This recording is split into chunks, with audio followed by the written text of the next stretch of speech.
गुरु तेथे ज्ञान, ज्ञानी आत्मदर्शन, दर्शनी समाधान आथी जैसे। ज्ञानेश्वर महाराज की ये वो भी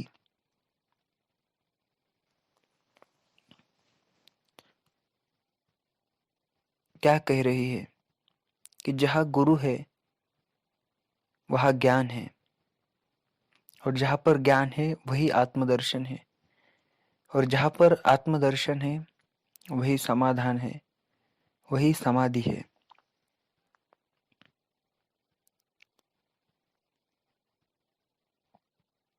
गुरु की वाणी, जितना वाणी से ज्ञान मिलता है उतना लिखे हुए पुस्तकों से नहीं मिलता, क्योंकि जो वाणी में जागरूकता होती है, जो चढ़ा उतार होता है,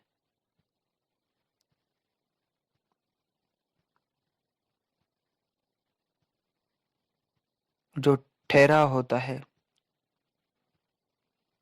जो दोनों शब्दों के बीच का जो मौन होता है, वह पुस्तकों में नहीं होता। जब गुरु कोई शब्द पर जोर देते हैं तो वह बदलाव पुस्तकों में नहीं होता। इसलिए कुरान, गीता,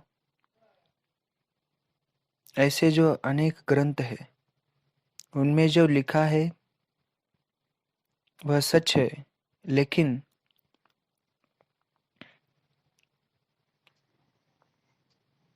उन्हें पढ़कर कोई सत्य को पा नहीं सकता। सत्य को पाने के लिए स्व का विश्लेषण जरूरी है, और स्व तक गुरु के द्वारा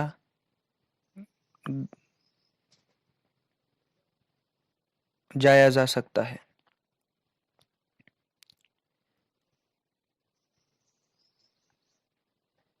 जो हमारी चेतना है, चेतना बुद्धि, मन और इंद्रियों द्वारा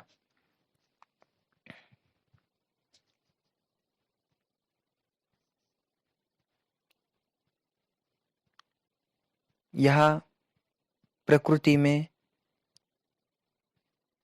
चलती है, तो हमें चेतना तक जाने के लिए प्रत्येक इंद्रियों की क्रियाओं को जागकर देखना जरूरी है।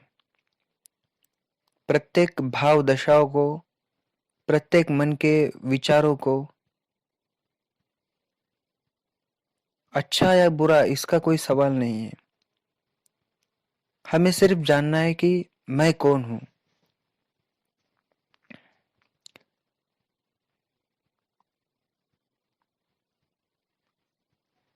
जैसे हम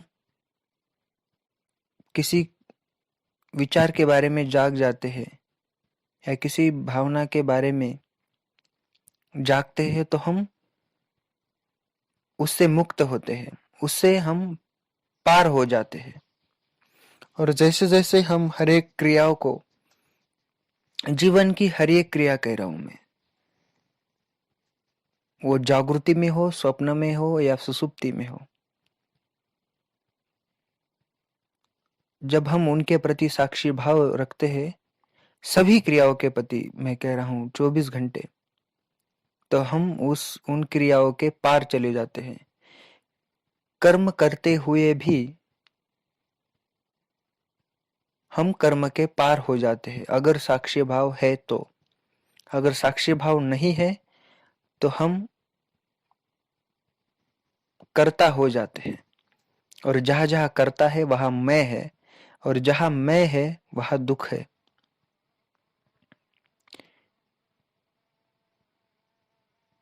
इसलिए साक्षी भाव का सूत्र बहुत गहरा है। साक्षी भाव ही जागरूकता है।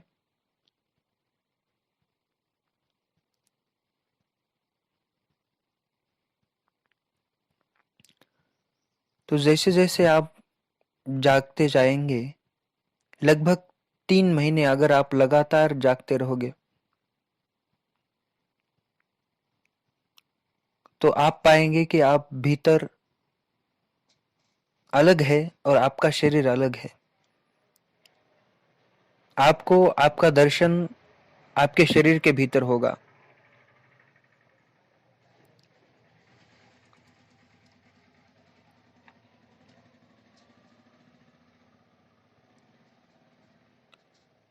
और एक दिन यह घटना घटेगी जब आप 24 घंटे साक्षी भाव में है, आपका ध्यान गहरा गहरा होता चला जाएगा, और एक दिन आपकी चेतना उस महाचेतना परम आत्मा में समाहित होगी। तब आप अपने मुंह से कहेंगे कि माया का अर्थ क्या है। जब बुद्ध, ओशो, सभी ज्ञानियों ने माया, प्रकृति को माया भी कहा है,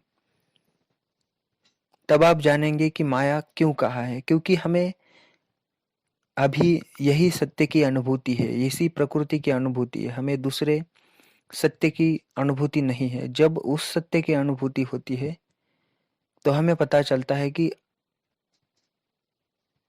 सत्य क्या है और असत्य क्या है।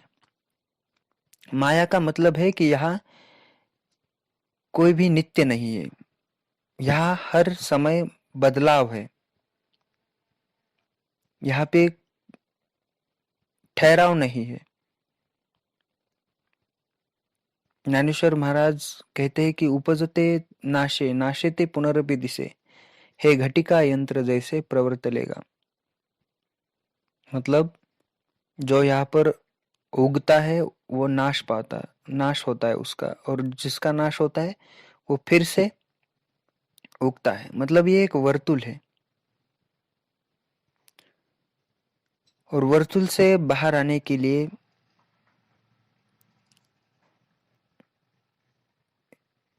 इसकी चाबी है साक्षी भाव, जागरूकता, वर्तमान में जीना। आप सभी धर्मों का जब ठीक से अभ्यास करेंगे तो आपको पता चलेगा कि सभी धर्म साक्षी भाव के बारे में ही कह रहे हैं।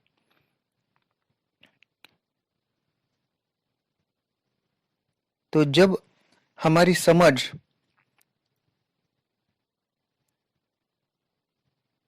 उस लेवल तक पहुंचती है,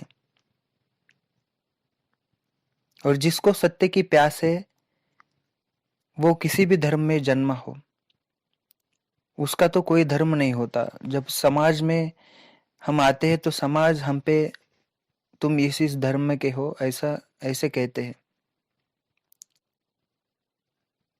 लेकिन हम जन्मते तो है, निधर्म जन्मते हैं हम, हमारा कोई धर्म नहीं होता। और जिनको सत्य की प्यास है वो जानना चाहते हैं। जैसे कि मैं हिंदू धर्म में पैदा हुआ, लेकिन मुझे बुद्ध प्रिय है। बचपन में मैं मंदिर भी जाता था, मस्जिद भी जाता था, गुरुद्वार भी जाता था। मतलब कोई भी बच्चा हो, बच्चे तो बच्चे होते हैं ना, उनको उनके पिताजी कहते हैं कि हम हिंदू धर्म के हैं, हमें मस्जिद नहीं जाना चाहिए। लेकिन बच्चों के दोस्त होते हैं, वो मस्जिद भी जाते हैं। मेरे मेरे गांव में तो नहीं है मस्जिद, लेकिन जब मैं मामा के यहाँ जाता था तो वहाँ पर मस्जिद थी।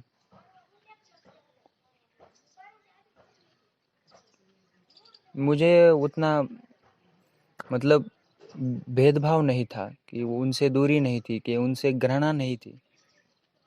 क्यों घृणा करे, वो भी हमारे जैसे आदमी है। जिसको सत्य की प्यास है उसे क्या फर्क पड़ता है कि सत्य हिंदू धर्म से आए या मुस्लिम धर्म से आए या क्रिश्चियन धर्म से आए या बौद्ध धर्म से आए या जैन धर्म से आए।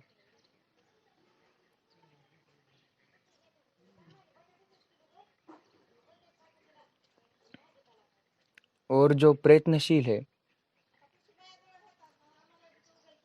वो एक धर्म से एक धर्म पर नहीं ठहर सकता। जब मैं पुणे में था, ओशो के बारे में जानने के पहले भी जो वहाँ पर जैन धर्म के मंदिर थे, वहाँ पर भी मैं जाकर पुस्तकें पढ़ता था, क्योंकि मुझे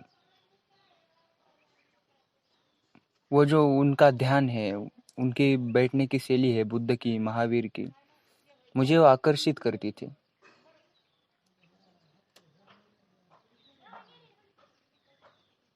मैं सभी जगह जाकर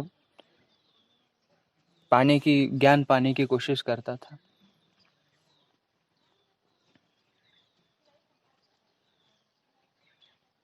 और सत्य की खोजी को